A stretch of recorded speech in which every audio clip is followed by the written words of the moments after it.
Hello everyone, how are we all? Welcome back to my channel and to I feel like it's going to be quite a chatty, in-depth design chat video. So make yourself a cup of tea. If you're watching this in the morning, have some coffee. If you're watching it in the evening, grab a glass of wine, a gin, a beer, whatever you fancy. I feel like I've got so much to talk about, so I kind of need to systematically plan it in my head. I never plan my videos, which is probably a bad thing, but I just kind of work through a list in my head of what I need to talk about. So if you didn't see the previous video, I said that we're going to be renovating our kitchen, and I just want to say a big thank you to all of you guys who've watched the video, and you all seem really excited, and you've been sharing lots of advice and tips of what you did when you renovated your kitchen. And I know I was quite vague in that video about what we were going to do and the design and the process, because I wanted to make like a specific video about how we came to that decision, the process, different iterations we've gone through, different companies, and then the finalized design that's hopefully going to be translated into the kitchen. So that's why I was a little bit vague. A lot of you had some brilliant ideas, you asked some really good questions, and things have we considered, so I kind of want to talk about that in this video. So yeah, it's going to be a long one. I'm going to be talking about samples, design, companies, and then the final finished product. So one of the best bits of advice I got from Zara's aunt and uncle was when we first moved into this property. They said, go to a supply store and buy yourself a sketch pad and get yourself some graph paper, because you will thank yourself for it. And I'm so glad I did. So I did just that, and I think that's probably my first tip, is get yourself a squared graph pad and also a big sketch pad, because it's probably one of the most exciting things that you can do if you're ever going to design a space, and we feel so fortunate and lucky that we've been able to do that. It's been pretty much on my mind since we moved in, because the kitchen is the heart of a home, and for us it really is. Obviously with what I do online, this is essentially my office, but because now Zara works from home, she didn't initially, she could a little bit in her first job, but now in her new role she's fully at home. So we spend pretty much our whole day in this kitchen. So it has to be multifunctional, it has to be a kitchen, it has to be a social space, it's got to be a studio where I can shoot my food content, it has to be an area where we can host. And that's what led us on to thinking that we were going to extend. So I'm going to leave a floor plan of our kitchen on screen, and I'm going to talk you through how we came to the idea to not extend, because I'm going to show you one of the very first designs that I ever drew when we first moved into this house. I don't know if you guys can see that, it's a pretty sketchy one. So I kind of thought that we could, I mean, it's not far off what we're actually going to do, which is quite weird. Wait, hang on. Look, the shelves. How did I forget Sorry. Basically, Zara came up with this design idea very late in the game that changed everything. But I kind of forgot that I already thought of that. Anyway, second design that we did is we actually considered extending. Again, I'm not really sure if that's going to show up on camera, but I would recommend, if you still have access to your floor plans, print them off, because you will probably thank yourself being able to just stencil over them with some tracing paper. I've got so many designs in here. This was the living room. Honestly, get yourself a graph pad and a sketch pad and just work with it. So essentially this here is a stencil of what the floor plan would have looked like. I'll scan this in so you guys can see it. And this is what the floor plan would have looked like had we extended. Was so on the fence about whether it was worth, and we spoke with builders, me and Zara spoke with builders about the idea of an extension, and it would be lovely. It would be so nice. And you know, you see these beautiful extensions online and they are just, you walk in and your jaw hits the floor. It's just stunning. It's so much money. Like, we're talking 6 figures, and we just don't have that. It's such a big expense, and this isn't going to be our forever home. And I get why people do it if they're working with a really small kitchen, but we've got so much space in this kitchen. As I said in the video, it's 23 foot long, so we're not short on space by any means. And to square that off, like some people in the street have done that.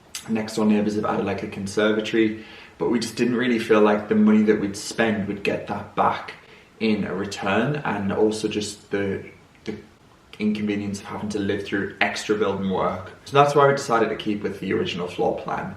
which means you've got to be really clever in how you use the space. And I had a few questions about people saying, are you going to add a downstairs toilet?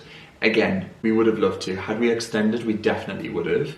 And we asked 2 builders. How many builders did we ask? Maybe 3 builders. I know we've asked 3 builders. We've asked 3 builders, but then also just random tradesmen as and when they've been here. What do you think of this possibility? General consensus is... Yeah, general consensus is no. It would be doable, but it would be, again, very expensive. We have, in our understairs cupboard, enough space. However, it's a very narrow hallway and the staircase houses all of our fuse board, and it's the whole gas work. Essentially, it's the heart of the home is... Our meters and fuse board. Yeah, gas meter and fuse board is under the stairs. So we'd have to move those, and even moving those, I think one of the tradesmen said that it's about £5,000 just to move your gas meter, which is nuts. And I know, you can be like, well, you've got to speculate to accumulate, so if you move those things, you might get that value back by adding a downstairs toilet. Realistically, it's not the end of the world. It's a 3-bed house. We're going to rejig the bathroom upstairs to maximise that. So I think it's fine. So we're just going to settle on the fact that we haven't got a downstairs loo. It's not a deal breaker. I know for some people it is, but for the majority of people in London, bedrooms and living space is a priority. So that's that. So that then comes onto our kitchen design process and how we got to where we are today. So as I said in my original video, I was reached out by a company called Smile Kitchens. Now, I can only talk positively about Smile. I'm not being paid to talk about this. This is just my pure, honest experience. And Smile are a kitchen design company that don't have showrooms. Everything is done digitally. So you have a consultation with a kitchen design expert. You tell them what you like. They create a render and then you go from there. They send you 4 samples. So we were sent a box of samples which included kitchen cabinets that we chose, marble worktops, everything. And I just got that experience from Smile. They said there's absolutely no obligation to choose us if you don't want to. So I'd say Smile are definitely at the higher end of their price point. They're definitely by no means like a Tom Howley or what's the other one? Devol kitchens. They're, bespoke. Smile definitely are a premium company and their designs are premium and their expertise is premium. They are slightly more expensive than your Wren and your Howdens and your kind of high street kitchens. So amazing company, and I just want to give them a big shout out because they've been really, really helpful and useful. And even though we aren't using Smile, I just think it's definitely worth, if you are considering and you do have the budget to allow, then consider it for sure. So I'm going to leave the first render on screen of what we had with Smile. So we went for a 2-tone kitchen in a shaker style with a lovely Calcutta quartz worktop. And Isabella's designs were absolutely amazing. She listened, she really understood. And she actually added in a peninsula, which for me, being able to face a camera whilst cooking, it was kind of like a non-negotiable or so I thought. But after measuring up and looking at the peninsula designs, it was just far too big and it just kind of like cut up the space. So Isabella went back and she re-rendered the entire plan and put it all in black, which is just a really gorgeous, like a dark midnight colour now. I know that's a very brave colour for the sample here. So this is called Onyx. This kitchen can hold it, as you can see, the contrast is really nice and strong. So this is a very similar colour to the kitchen that we are going for. So we went for a new render with Smile, reducing the size of the peninsula, and we loved it, we absolutely loved it, but we kind of just went back to the drawing board because we needed to be realistic that the kitchen wasn't just the only thing that we needed to do in here. If it was, we would have gone with Smile, but we need to remove the roof, we need to remove doors, we need to take plaster back to brickwork, we need to do a damp proof course, we need to remove floors, knock through a chimney breast. So it's a lot of structural work that it would have just tipped our budget over the edge of what we'd allowed. So the second render with Smile was amazing, and we kind of took that to the kitchen company that we went with and designed something that we thought we could do but slightly more on a budget, or budget friendly. So we ended up using Magnet Kitchens. Now I ended up reaching out to someone who I follow online. She's a really, really lovely content creator. Her name is Katie. I'll leave her Instagram linked down below. And she had a Magnet kitchen fitted recently in her London home, and I said, hi, how's your experience? Was it good? Was it bad? What did you love? What did you not love? And overall, she said it was a really good experience. She said there was a couple of items missing from the delivery, but they sorted it out fairly quickly. Overall, really good experience with Magnet. We also considered Wix, and we also looked at IKEA and Wren. IKEA is known to be probably one of the most affordable kitchens out there. However, the general consensus is that they are incredibly tricky if your space isn't square. So you can, use their design planner online, but it might be a bit of a head scratcher. I also had a recommendation from DIY Kitchens. Again, a really good idea if you are, if you're planning a space from squares or easy shapes, but our kitchen is so tricky. There's a lot of wall things, I don't even know what these are called, like pillars, and obviously we've got the chimney breast. So we had a amazing consultant called Beatrice, who has been essentially guiding us through this entire process, making it as seamless as possible. And I'm going to share the first render that Magnet made. So we went to Beatrice and said, look, we have some ideas and we want a kitchen that is going to be very similar to this kind of render, but you please have full free reign. We want to incorporate some kind of wood elements. We really want to just make it as open plan and lovely, but also have some natural tones in there. So Beatrice gave us a two-tone kitchen again. So we had, as you can see by the render, we had a lovely wood. It was called a scaly wood, veneer, tall unit, and then we had like a black for the rest of the kitchen. So that was the first render that we had from Magnet, and there were definitely some points to consider. First point was that we didn't really love the exposed American style fridge freezer. I know a lot of people love these, and please don't think this is me slandering them, but for us, we really wanted that seamless flow from the kitchen into the garden. So that's why we opted for an individual fridge freezer. I'll come on to the second render that they did in a moment. Also, seeing the two tones of wood and black, we both kind of just sat down, me and Zara, and thought the kitchen doesn't really house the space to have that two-tone. It felt like we were doing it just because we wanted to, rather than it actually working from a design perspective. So we ended up scrapping the wood. There was also some glass cabinetry that we chose when we were in store, and then seeing it in the render, it just didn't work. Like a reader glass cabinet just felt like an extra addition that we didn't really need. So we stripped it back, we went really minimal, and then Beatrice did a new render, which is the actual render that we're pretty much going for, bar a few tweaks. The render that we've settled on is in the Tatton range. It's in graphite.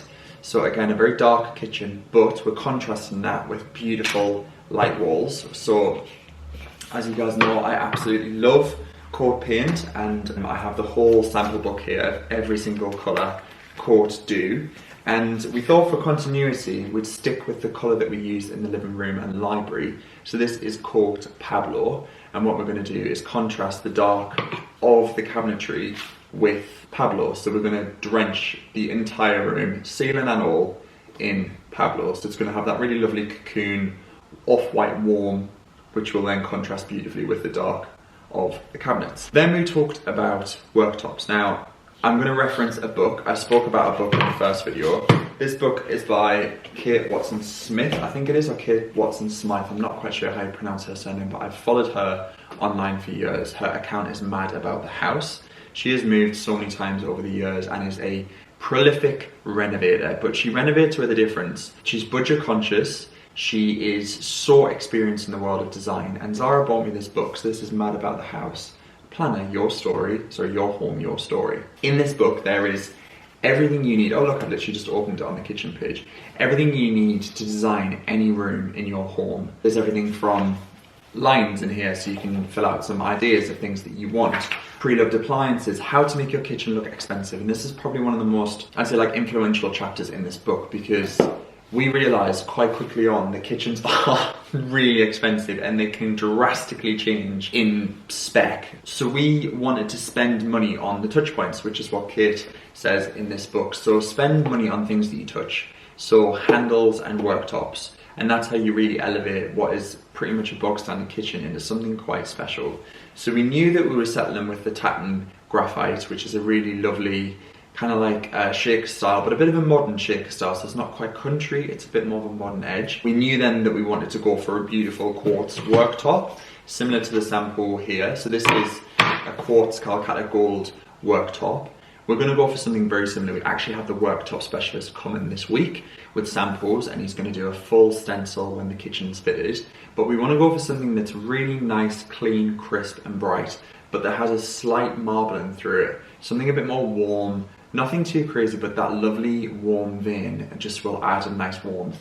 We're also then going to incorporate some very lovely brass handles. So these are Hendel and Hendel. We aren't going to use these just because they are very premium handles, but the design and idea we love, that kind of like brushed, you know, aged bronze antique brass. It's just right up our street. So you can kind of get an idea of the palette that we're going for here. This is a very muted palette. So that was essentially where we got with Magnet. Very, very nice. We're going to incorporate some larder units. So we're going to have a full-on pull-out pantry. All of the appliances are going to be away. We really want a streamlined kitchen that is going to act as a studio, but also as a cozy living space. We've gone for drawers where we could, because I know drawers, for my preference and so many other people, drawers are so nice because you can pull them fully out and see rather than dig into the back of a cupboard. Integrated washer dryer, and we currently don't have a tumble dryer, and that's one thing we miss about old flats. They are expensive to run and we don't use them that often, but for bed sheets in the winter they are so useful. We're boxing in the boiler, so the boiler will be no more. Integrated bin, again, just nice to not have the bin out. Just really simple design choices that really will make the kitchen feel very premium. That's as far as we've got with Magnet. Then we need a look at finishing touches. We ordered some samples from a tile store called Tile Mountain. Now, essentially, initially we had these samples, I'll leave them on screen. These are from a company called Baked Earth. And we thought we were gonna go for a white glazed tile, essentially as a backsplash, and then use this burnt crackle orange. It's called Rapture Crackle Burnt Orange Tile. And we thought it'd be a really nice idea to tile the entire chimney breast that is going to get knocked out where the oven's going in this burnt orange crackle tile. Having used some renders and some design platforms online, you can actually visualize the tiles in your space. It felt a bit much. So then we did a bit of research and found this company. So I found this company called Tile Mountain.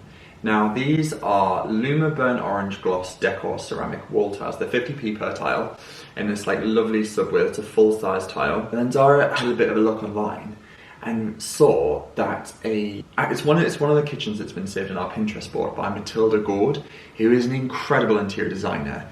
And she has a checkerboard tile, square checkerboard tile, chimney breast in her home. It's burgundy and white. And it looks incredible. It is one of the first things that we both saw and thought, wow. So that's how we're going to incorporate something very fun into quite a muted kitchen. So this is going to be laid in a checkerboard style. So we're going to alternate between white and orange all the way around in the whole chimney breast and in the alcove and in the recess backsplash. So it's going to be a really bold statement. That's going to be the main focal point, and it's going to essentially be the one thing I think that will really draw people into the kitchen.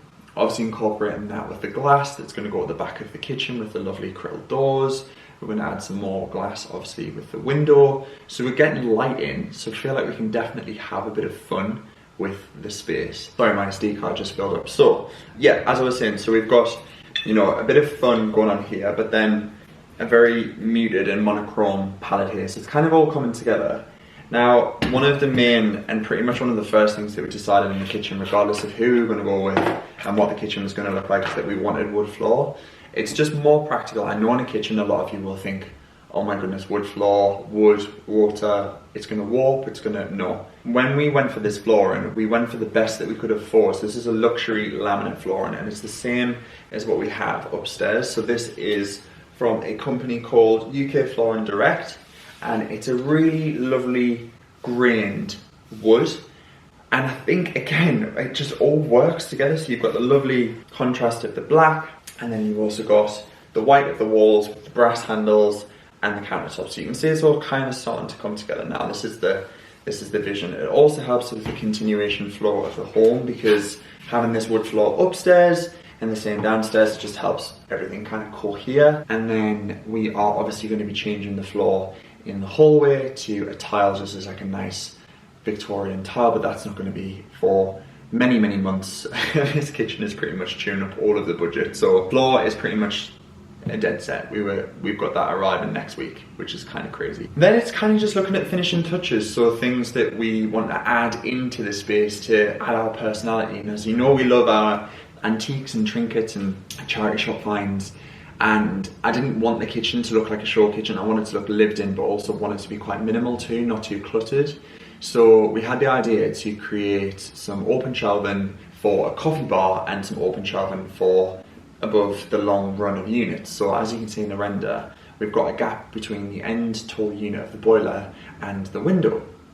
So we really like the idea of having some open shelving, and we stayed in a place called The Farm at Avebury, which was at the start of last year, and they had some really beautiful design in there. It was very, very nicely done, and there was some wood open shelving with some engineered oak, some brass wall brackets, and then they had strip lighting routed into the wood to act as under cupboard lighting. Because we're not having any tall wall cupboards, we really need some lighting to obviously illuminate in the darker months, and that's probably one of the most important things I would say, and Kate talks about it in her book a lot, is don't underestimate the importance of lighting. Currently we just have lights that switch on, switch off in here, which is absolutely fine.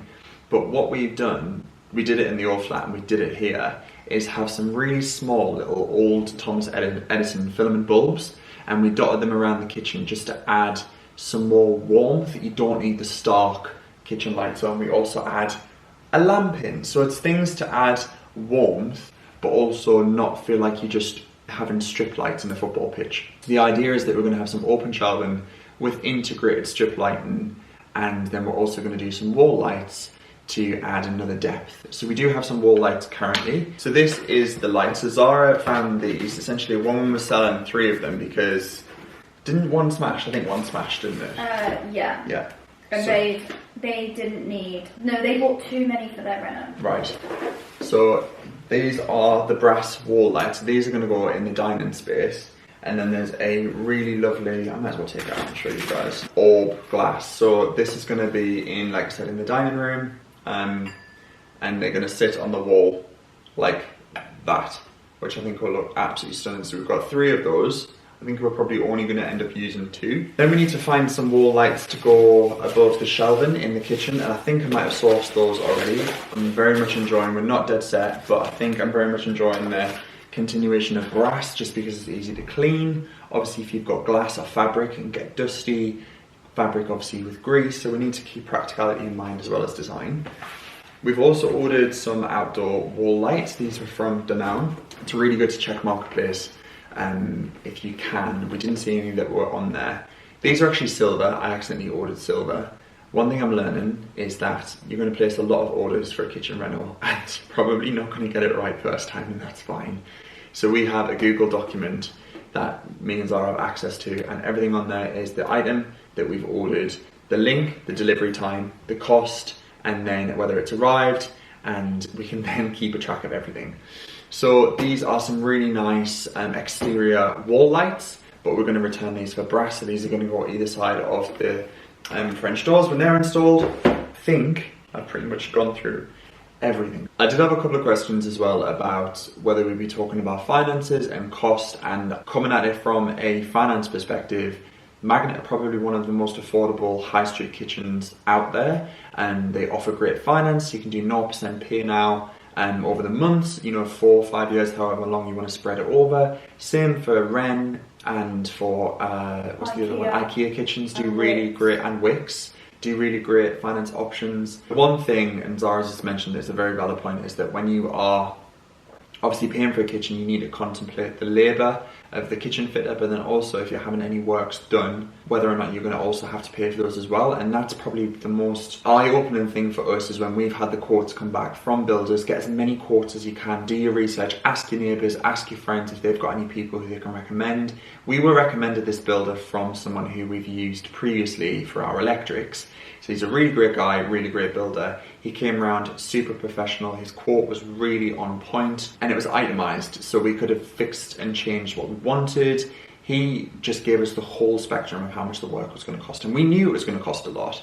And I'm not going to shy away from the fact that it's it's a lot of money, but it's something that we're adding into the house. We're waterproofing the house, which is pretty important, but we're also adding an element that's going to make this kitchen go from being lovely to being really wow. So it is an investment, and we've been saving this year, replanning the savings to pay for this, and then we just go back to ground zero again and start again. So very lucky, also very aware that there's going to be times where money's going to have to get injected in. They say these costs as an estimate, things can creep up, so I would say maybe have a contingency as well. Don't think that that's the final figure, because things can change. But I will probably compile a list of things that you might want to consider and things that you might want to save and splurge on. Maybe that can come in a future video. Zara's right, there's a site that you can actually get pre-loved kitchens from. I'll link that down below as well. As I said before, the difficulty with this kitchen is that if it was a square, if we were stripping everything back and working with a square, we would get a second-hand kitchen. Like, that is absolutely undoubtable, because you can get some amazing,